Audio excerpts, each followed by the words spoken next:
Hi everyone, it's me again, Kathleen from Zen Art, and today we're continuing with our World Watercolor Month challenges, and today's prompt is abandoned. So I've chosen to paint an abandoned ship or boat, okay, and then we'll be using watercolors as usual. Okay, so this is the reference photo. Okay, so it's also there in the event. I've shared the photo, so you can use that later on if you want to do it later on and you just want to watch now. Okay, so before we start, let's take a look at the materials we'll be using. Okay, all right, so I'm going to flip it now. Okay, so let's start. Of course, since it's watercolor, the first thing we need are your watercolor paints. Okay, so today I'll be using the Allegro, and this is our palette where you have a lot of warm colors. So these are the colors swatched out. Okay, as you can see, lots of yellows and reds. And then, of course, you still have the blues and greens and the browns, but there are more warm colors. So this, I'll be using this today. And then you need your paper. Okay, so I've already sketched out. Okay, sorry, I've already sketched out the ship. Okay, so take your time when you do yours and just enjoy it. Okay, so it doesn't have to be perfect. It doesn't have to look exactly the same as your reference photo. You can even use your own reference if you'd like. Okay, and then you need your watercolor brushes. I have mine already in a glass jar ready, so I can choose. I can easily get whichever one I need. So today I need the big brush for the wash, and then the little one, still around brush number 5 for the smaller parts. And I'll be using also our fine line or detail brushes. So I'm gonna use some of these as well, because as you can see, I created a small drawing, so I'll be needing it for the smaller lines. Okay, so I'll have some ready.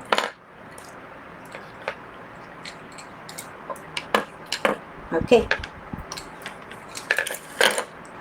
and then you also need a mixing plate if you'd like. If your palette already comes with its own built-in mixing plate, you can also use that.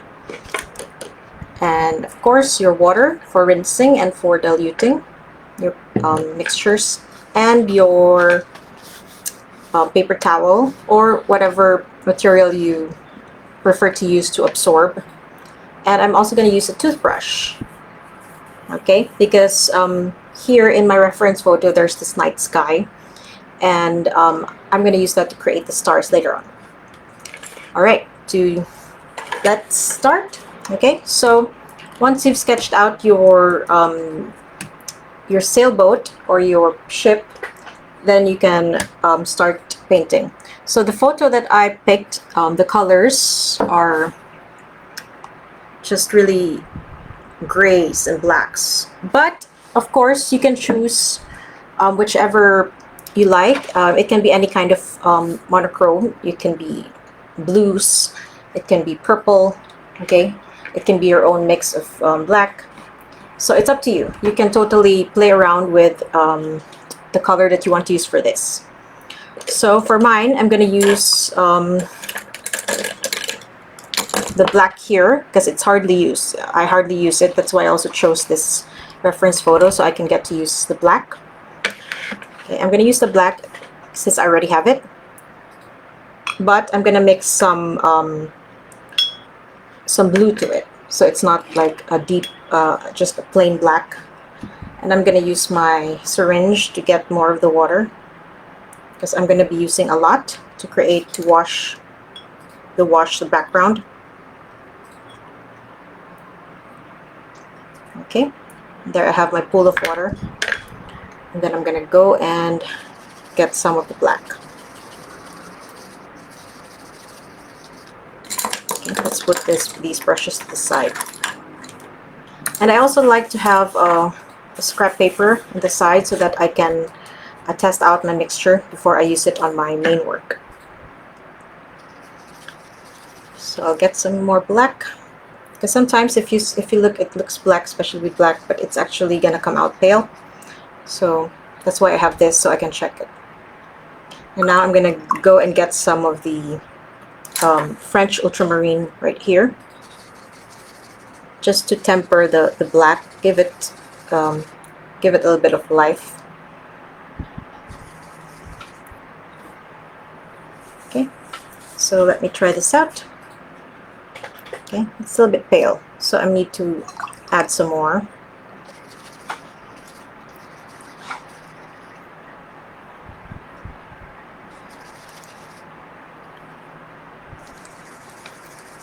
And then some blue again, the French ultramarine. Okay, let's test it. Okay, as you can see, I like this like midnight blue. I think it's great for the sky and for the general color of my work. Okay, so I'm going to start now with the background. Okay, so I'm going to wet the paper first. I'm going to do wet and wet so that the background is going to be nice and fluid.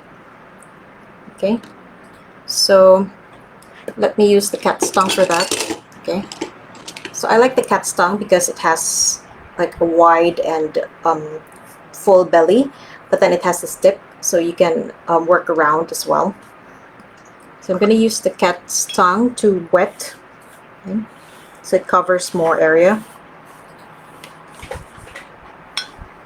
Okay, let's wet the paper.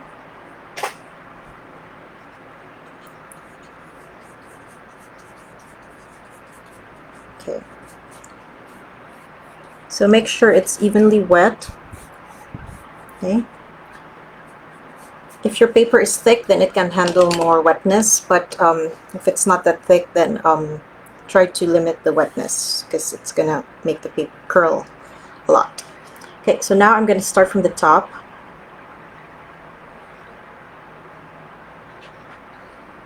Okay, and then move down, and then you can even tilt your paper.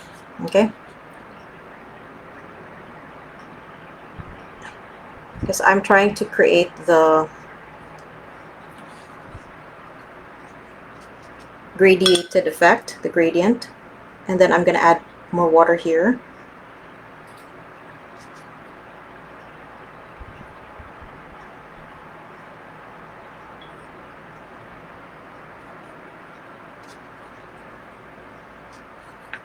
Okay, and then I'm going to go around the boat.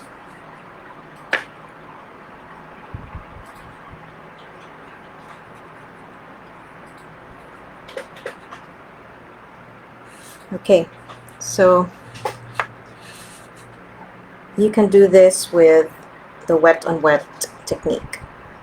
Okay, so like I did earlier, I can tilt my paper down, and it helps the mixture flow down, and then as you go farther, you can add more water, and that's gonna dilute the mixture and help you create your gradient. Okay, so I like this textured but lightly textured background. Okay, I'm gonna keep that, and now I'm gonna work on the boat. Okay, I'm gonna work it on the boat before I do the bottom. Okay, so I'm going to switch brushes and use this smaller brush. So I'm going to be using the same mixture. Okay, let's see, I'm going to zoom in a bit so that you can see much closer.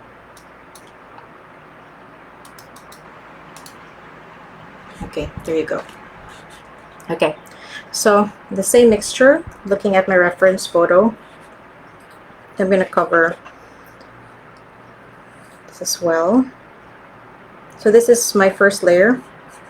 This one I'm applying wet and dry, so I didn't wet the paper beforehand.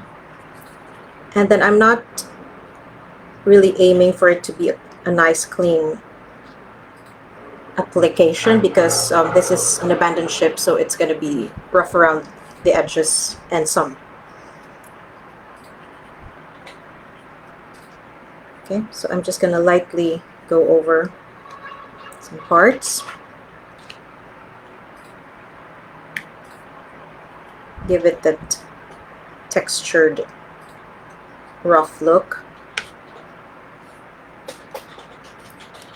Okay, and then I'm gonna go and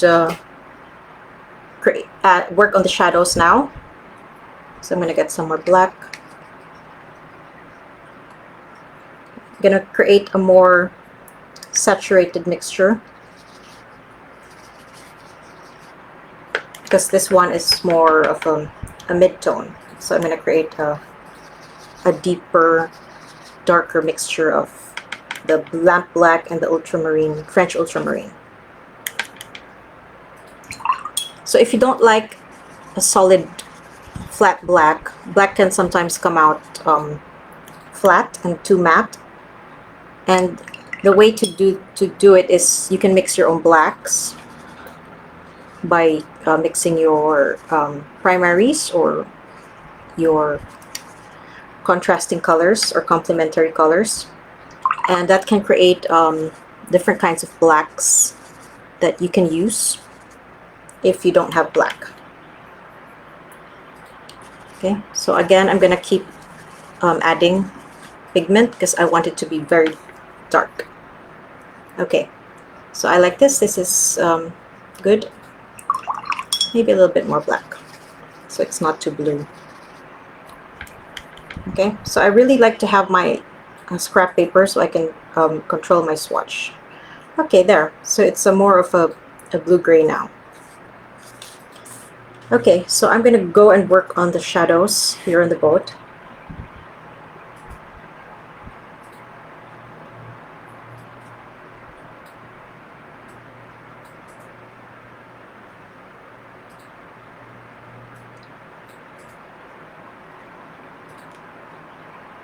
So like I said, don't stress out about getting the details too right, you know, as long as it looks like a boat or a ship later on, that's the main goal. Okay, so I'm going to start just filling the shadow parts in, and then later I'm going to add the texture.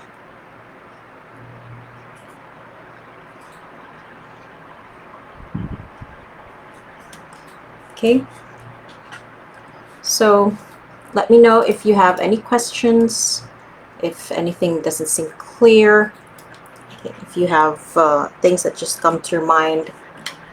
Okay, let me know.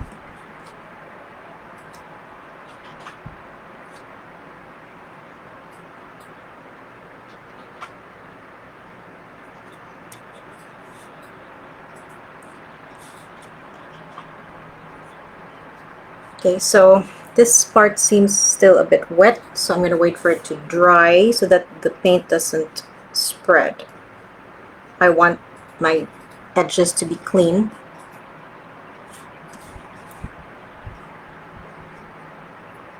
Okay, so I've got most of the darkest parts down, and now I'm going to go and work on the texture.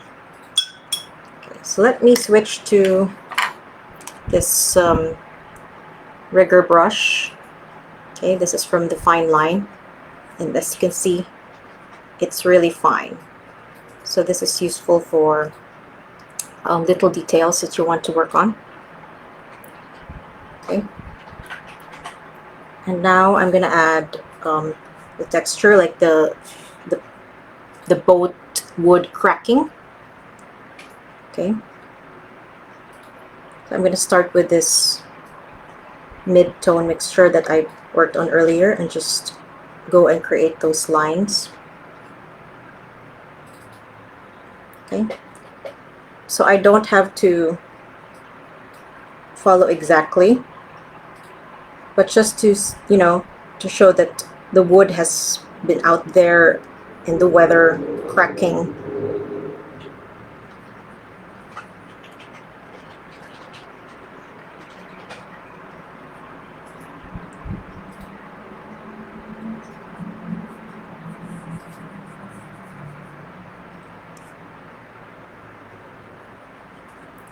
Okay, and then once I have that down, I'm gonna concentrate more on tinier, thinner lines.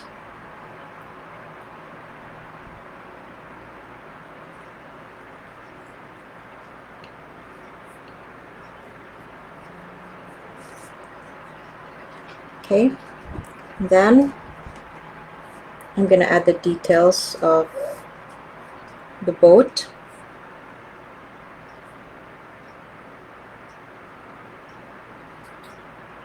So this is just a monochrome work, so you have to control your mixtures.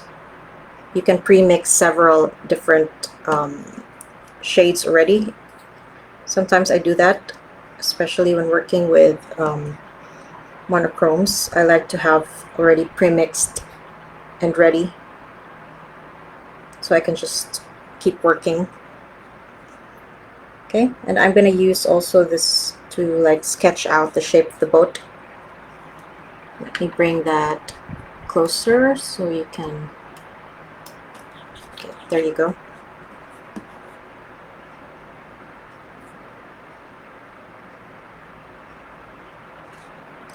So this rigger brush is really perfect for creating a nice, continuous, fine line, because it's thin, but it's long, so it holds more water and pigment.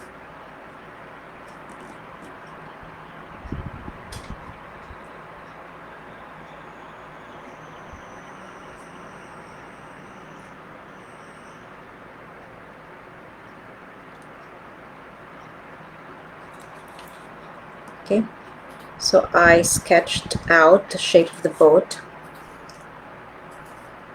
Okay, so don't worry. Work on the parts one by one. Okay, do your layers one by one, and later it will all come together. Okay. Usually, sometimes people judge their works too quickly. Like you're still, you know, just not even halfway through, and you're like, oh no, what's going on? Okay, so keep working at it, and it might look way, way different later on once you're finished. Okay. So I'm going to do this now, and then later I'm going to add shadow here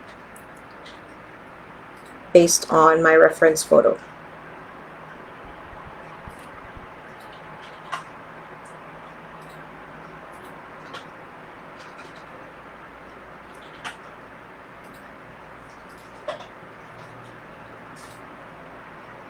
So if you want to deepen some parts, then you can go over them again with another layer.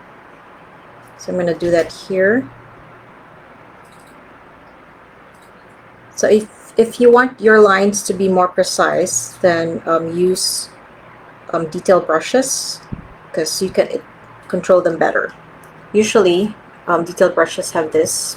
So our ZenArt fine detail brushes, they have this part where you can really hold the brush and you have the absolute control.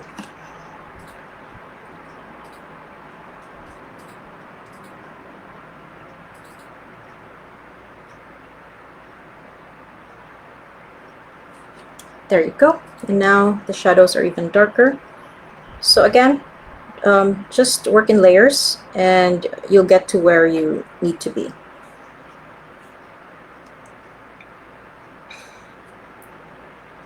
So this work, since I used a smaller paper, smaller size paper, it's gonna involve a lot of fine line painting.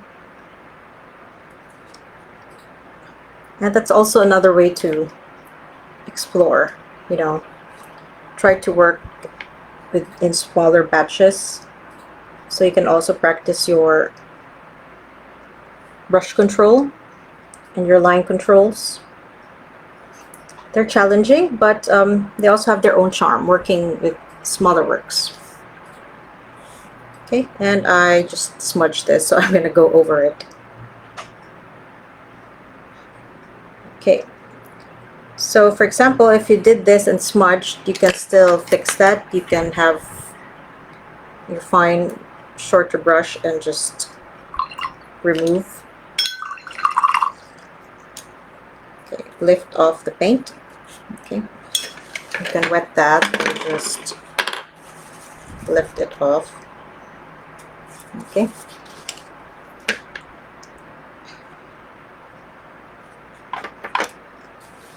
So now I'm going to add more details. Okay. So the top of the boat.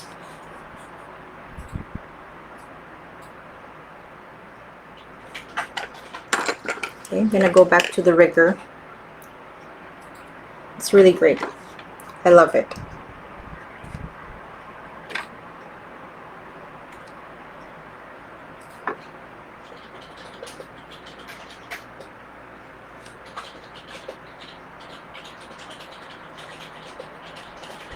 And then this part has some like rusting where the paint has peeled off. So I'm going to add that. And it has to be uneven. Okay.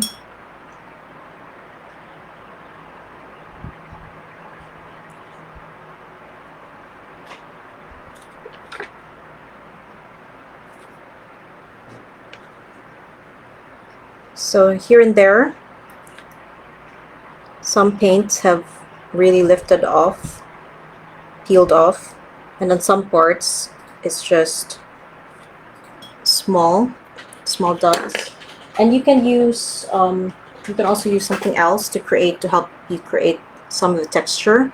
So for example, I'm going to try the side of the sponge because it's rough. So this is an old sponge that I cleaned, and now I can try to use it for my texture. So I'm going to test out if I like. Okay, so see, creates this nice texture that's perfect for like this part where the paint has lifted off. And I'm going to do that. And there you go. And here as well.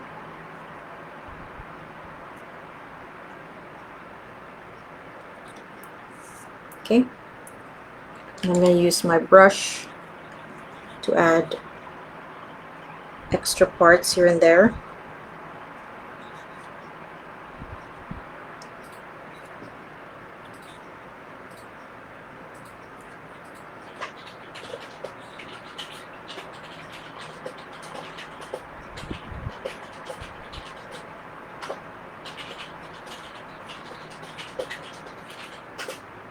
Okay, so try to relax your hand. Sometimes when you're gripping too hard, it's going to make your hand shake and create shaky lines.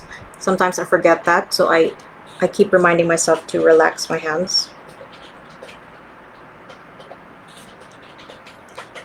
So now I'm going to add all the extra details like the lines here and there.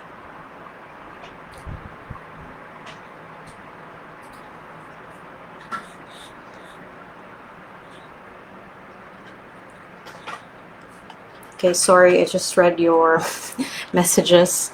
Yes, actually, you can use some watercolor. You can use watercolor brushes for acrylic paint. But if you have really special ones that are very expensive, I suggest you use them only for watercolor. But generally, for example, our brushes that we sell, you can use them for water media. So from acrylic to watercolor to gouache. As long as you clean them well after and use them lightly for acrylic, then you can use them across those mediums. But if you do a lot of like rough acrylic painting, then it's gonna wear off the brushes. So if that's the case, then you should have separate for acrylic and separate for watercolor. Try another layer of light, or yes, of course, you can totally do that. Like if you want to have more color, like you want the background to be contrasting more to the boat and the other parts, then yeah, you can do totally add lighter orange.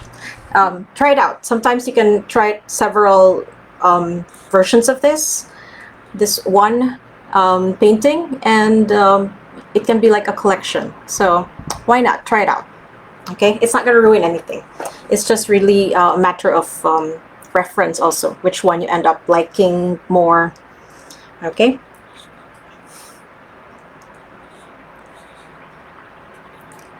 Then, okay, I'm gonna continue with my texture. So this is gonna take time, okay, especially with the finer lines and all, but as long as you love what you end up with, then that's great.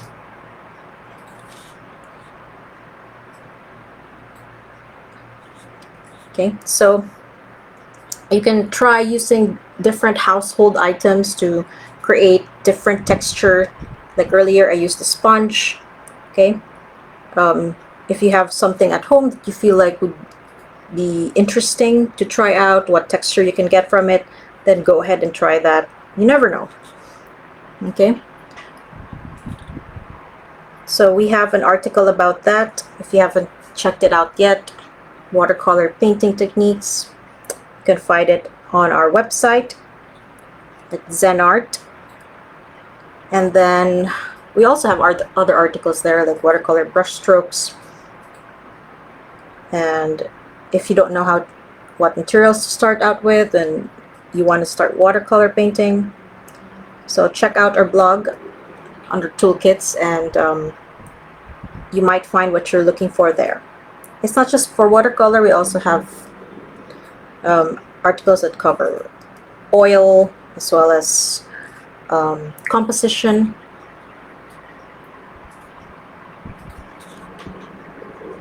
So anybody here who likes to go sailing or enjoys cruises and things like that,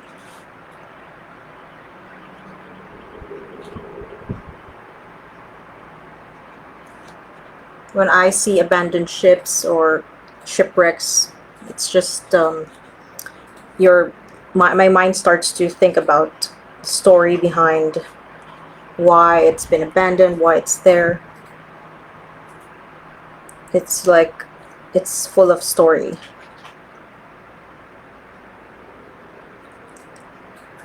Okay, so as you can see, I'm working on the tiny details. Okay, as you work more and add more details, your boat comes alive. So just keep at it and keep adding to it.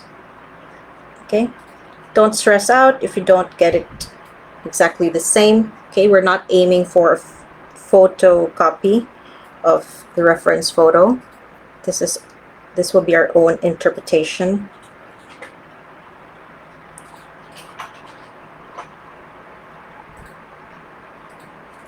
Okay, now I'm adding texture.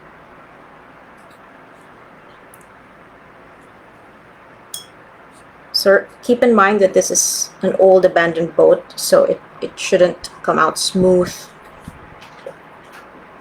It should look like it's, you know, gone through all the weather changes.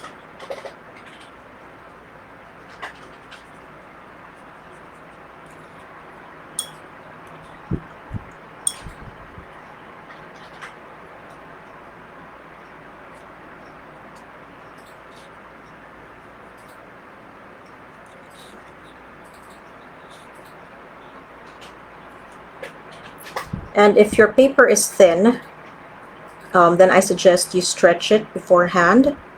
Okay, I usually do that a day before. So how to stretch? Okay, so some people are wondering, how do you really actually stretch watercolor paper properly? Because normally you would see when people like me show you, it's just we paint directly without any stretching. Okay, so if it's just like simple exercises, yeah, I don't have to stretch. But if you're aiming to keep that work and want to make it nice as possible, then To stretch, I would get a basin with water, and then I dip the water, the paper in the water. Just dip it in both sides. Make sure everything is evenly covered with water. I don't soak it, just dip. And then when I have that, then I have usually I would use a plywood.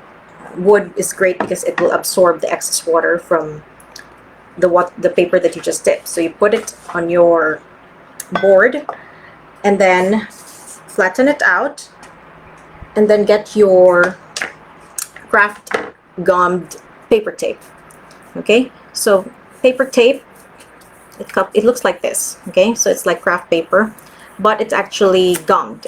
So you wet it, you cut it in strips, that's right, you measure it, and then you cut it, and then you wet it with water, just lightly wet it, and that's gonna activate the glue. So the glue is, if you do this, it's not gonna stick if it's not wet. But once you activate it, then you can use it to pin down your work on all four sides. So I like to use this because once your paper starts drying, it's gonna start to pull and stretch out. And if your tape can't stand the pressure, it's gonna, your tape will lift off. And then when it's dry, usually that's why I do it the previous day, because if it's not too hot, it's going to take quite a while to dry. Once it's dry, it's going to stretch your paper really tight.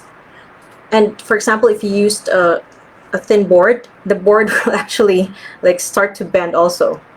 Okay, and even with like just thin watercolor paper, it's going to stay down and it's going to stay stretched even if you wet it. So that's the nice thing about pre-stretching your paper properly before you use it for painting. All right, so let's get back to painting. Okay, so I'm going to continue with my sailboat, my abandoned sailboat. Okay, so now I'm going to start with the little details and go back to filling in the shadows. Okay, so I'm going to go back to my, I'm going to go to my darker mixture here, and then start to paint in darker sections. Okay, I'm gonna do this roughly. Oh, you love sailing. Good for you. I actually can't swim. I have yet to learn how to swim, but I do love the sea. If I just look at it, yeah.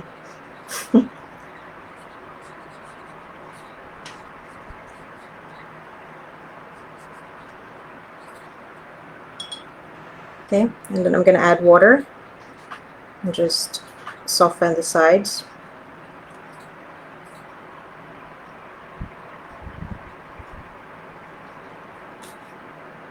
Okay, so now I'm working on the more shadowed parts of the boat.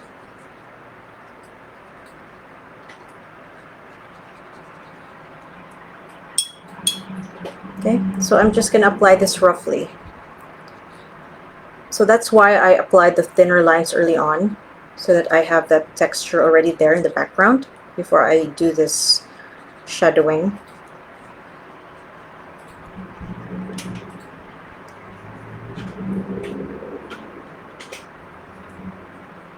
But you can do the opposite. You can start with your shadowing and then add the lines if you prefer that way. Like I said, experiment, because you know you can discover your own preferences when you try out things. So just try out and see what you like, because it's really a matter of preference. I mean, you should like your own work, right? So try to see which works best for you. There are so many different techniques you can use, and you can just mix up those techniques, even create your own. Okay, as you can see, I'm now working on the tinier patches, adding more detail here and there.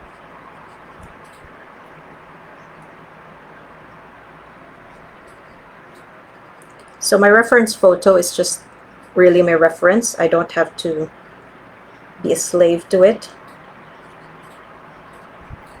Okay, you can even create an even more impressionistic way of painting this, even less details in what I'm doing. Go ahead. Okay, sometimes too many details, it's not for everyone. Okay, so find out what works best for you and do you. Okay, so I'm also darkening some parts to create more contrast. Okay, so to make your works pop and look great, then you have to have enough contrast. Okay, so even if you're doing this monochrome, you should have a contrast. Okay, so just because you're doing one color doesn't mean you can't, make it interesting. You can, but just as long as you create contrast. So even when you paint for acrylic or oil, that's why many artists like to sketch out with very diluted paint, and they create the values of the painting before they even add the color.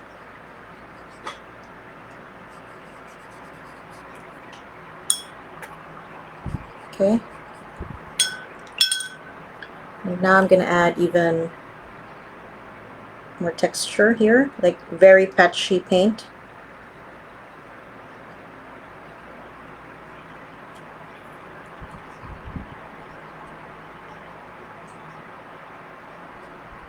Okay, so you can of course use more color if you want. This is just me using one color, a monochrome work, but explore away, whichever you prefer to do.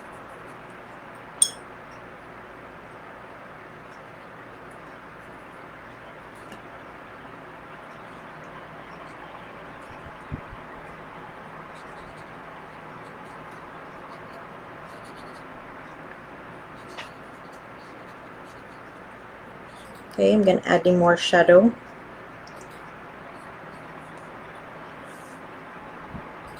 So when you're creating your own mixture,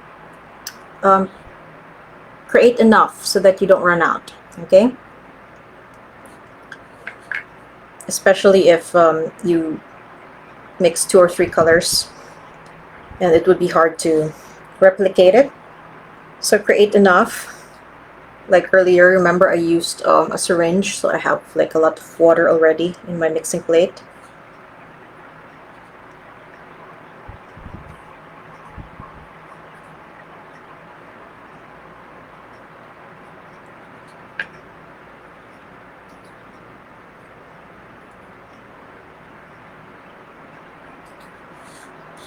Okay, and then my boat is slowly coming together.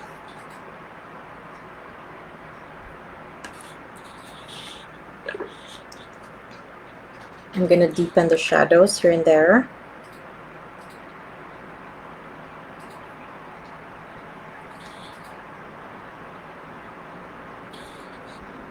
Add the lines.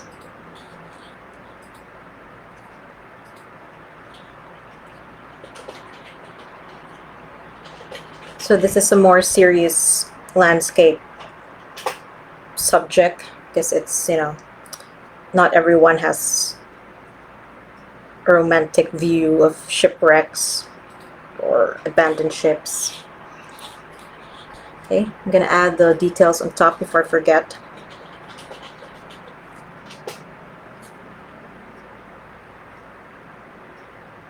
Okay, so remember, sometimes if you feel like you're stuck or it's not going anywhere nice, or you're getting frustrated, then take breaks, okay? Fresh eyes can make a huge difference, because when you come back, you might see things that you didn't really see earlier because you were too in it. So it's also important to take breaks and look at your work from a distance.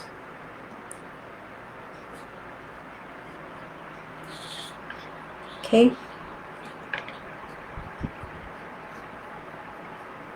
So you can also try doing this with ink if you want. It also gives you a different effect.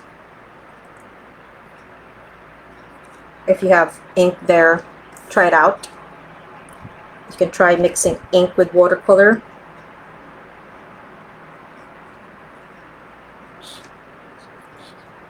Okay, so this is my sailboat.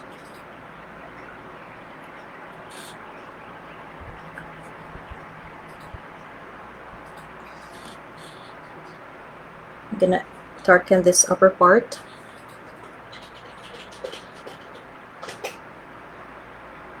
Okay, because I painted on this earlier when it was still wet, so it spread a little.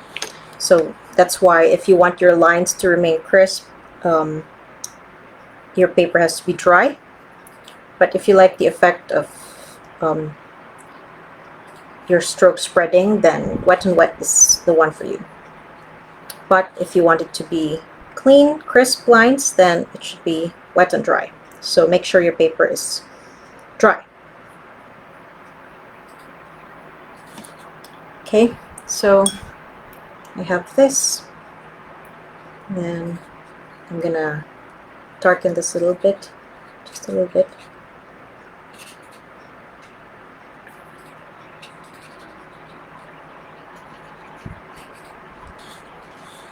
Okay, now I'm going to work on the background. Okay, so let's see which brush to use. I can use the bigger brush now, round brush. Okay, so I'm going to add to this mixture. I have a lot of it, so I just need to darken it, deepen it. So I'm going to add to that.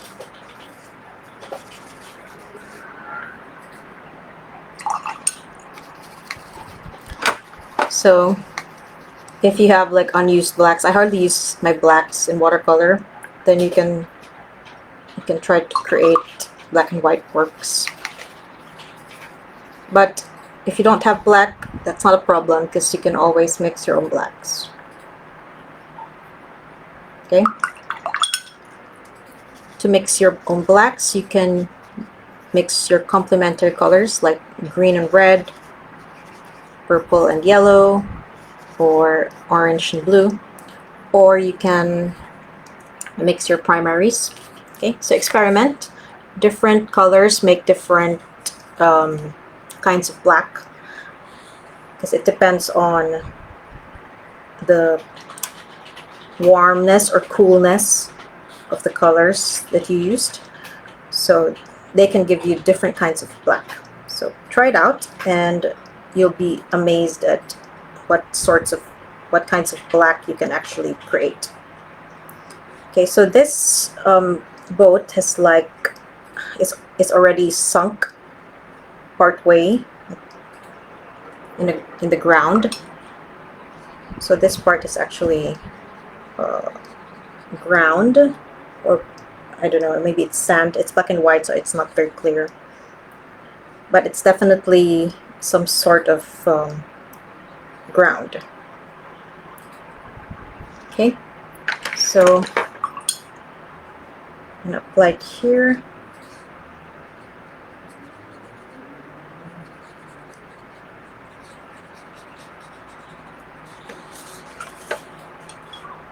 Remove this.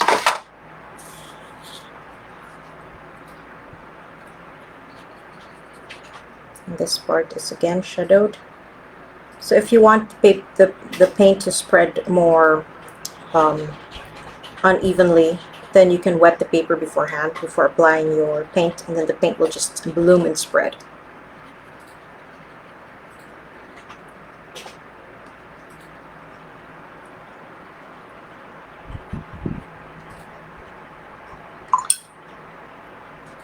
Okay, thank you to the Carms. I hope you'll try this out.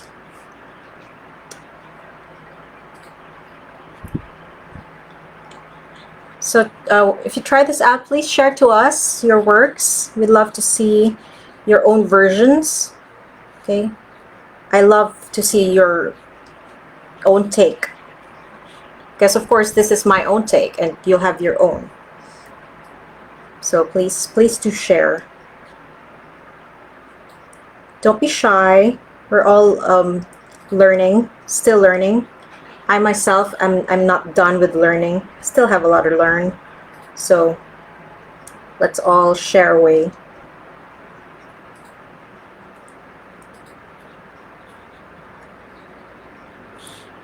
Okay, so I'm making this darker, so it's, you know, more contrasting with a sunken boat. But I'm still gonna add shadows here later. I'll just wait for this to dry a bit.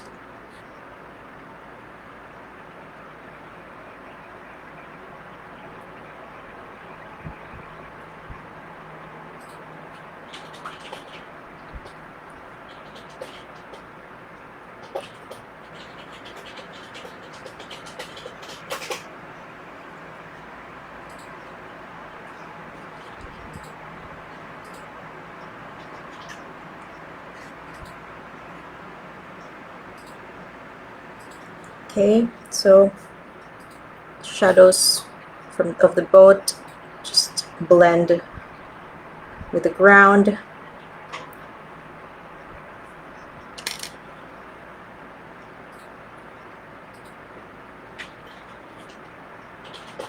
I'm going to add more here. And then I'm going to work on the background now. Just a light part. There's not much. You can totally make this boat smaller with a wider background if you'd like. Okay, just tweak the space around it. The background is pretty simple, so you can personalize it your own way.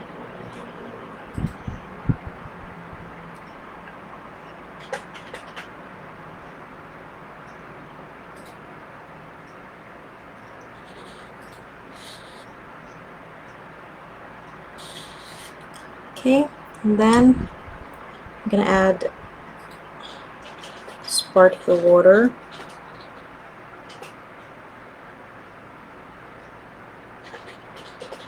Okay, so that's why if you're doing monochrome, it's important to have your contrast so that your work doesn't look just like one boring color. Okay, so be sure to have your dark shadowed parts, your midtones, your light parts. If you have the whole value scale, if you have the 8 or 9 in the middle and the start, if you have those three, then your work would look more interesting. If all your shadows are just like midtones, your work will look flat. So try to have contrast.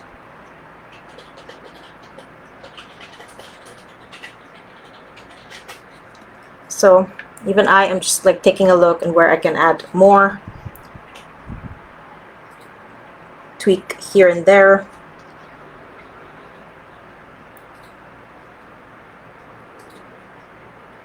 So if you want your strokes to be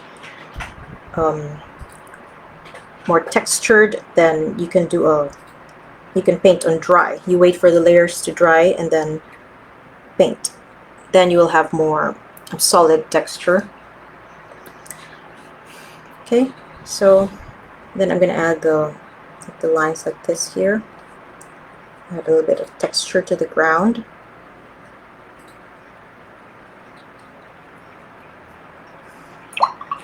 And now I think I want to make the background even darker. Okay, so you can still do that. I'm gonna do more of the mixture here. Okay, let's see. I'm gonna use my syringe again to get more water. Just gonna get this amount of water. Okay, and then I'm gonna get some more of the black.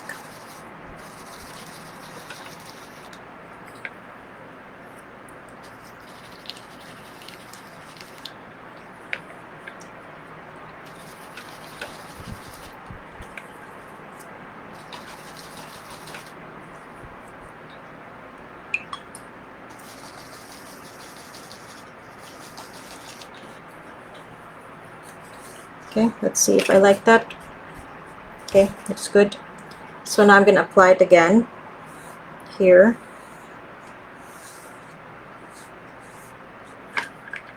Okay, I just want to deepen the background so that when I apply this splatter of the stars, it's going to be more visible. Okay, so just add water to dilute your mixture to create the gradient effect. So slowly add water as you go farther, and that's going to create the gradient.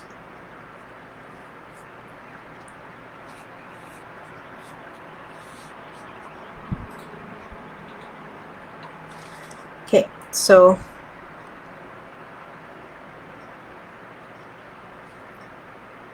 I have this now.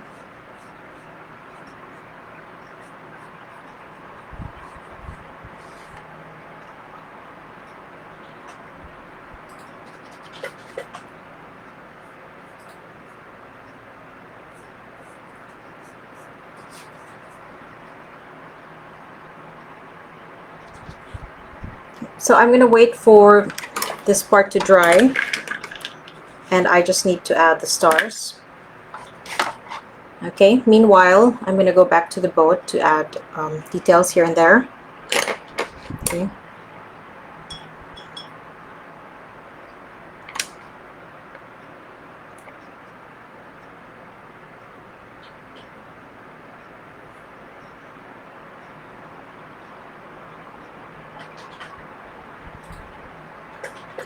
Darkening the shadows.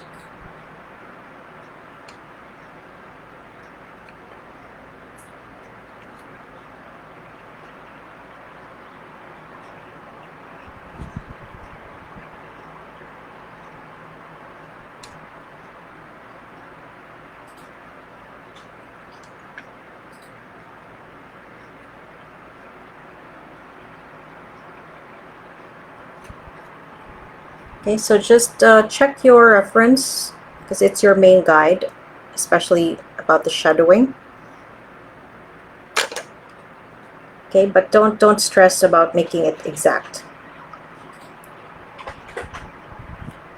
Okay, remember it's just there to guide you.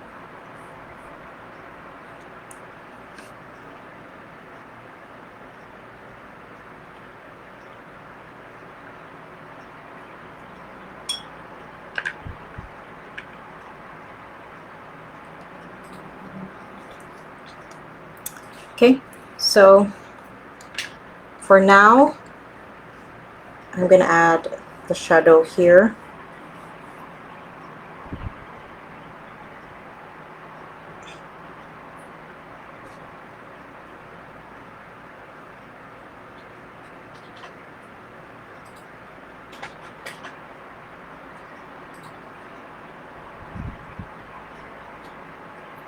And then here too, just to add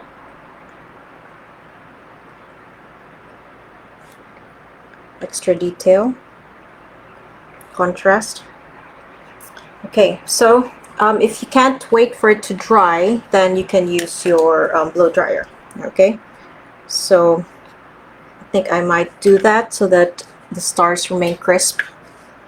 Okay, let me just get my hair dryer.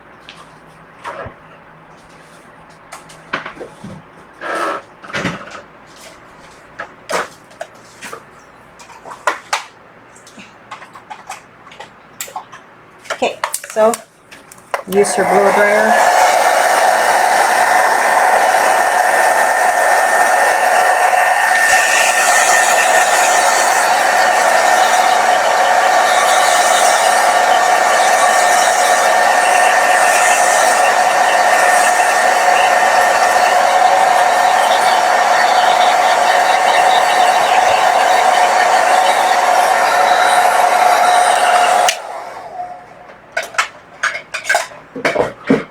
So it's actually gonna curl your paper, so be careful.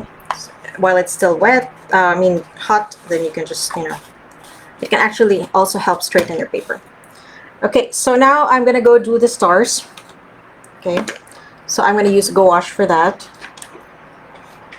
I'm gonna mix some of the gouache here.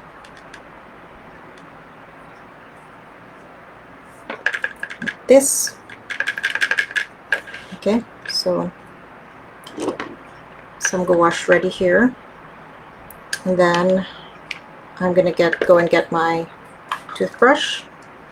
Okay, and then dip it. Okay, and then I'm gonna cover my boat so that it doesn't get splatters. And then I'm just gonna use my thumb to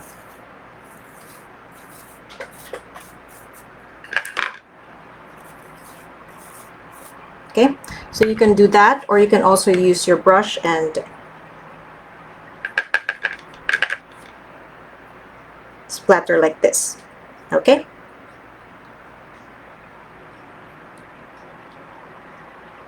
so it's up to you.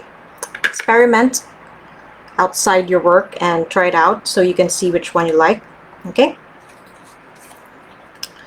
so if you don't like some of that, you can still lift it off. If you feel like some of your splatters are too much, you can still take it out. Okay, so since this is gouache, you can totally still get it out, so don't stress. Okay, but if you're happy with it, then you can keep it. All right, so that's how you can paint your abandoned ship, sailboat, or whatever. Okay, so make sure that it's textured and looks like it's really suffered under all the weather changes. And you can totally use your own mixtures. You can create a more bluish, more purplish. You can even use a warm palette if you want. Okay, so I hope you learned something from me today. And tomorrow will be Theodora, and she will be doing the prompt Faithful, and I think she's gonna paint a dog. Okay, I'll show my face now. Okay, so this is my abandoned sailboat. I'm still gonna fix the gouache. It kind of splattered too much, but you can still take a break and then come back later in your work and work extra on it. And I hope you learned something, and I'll see you next time. Okay, bye.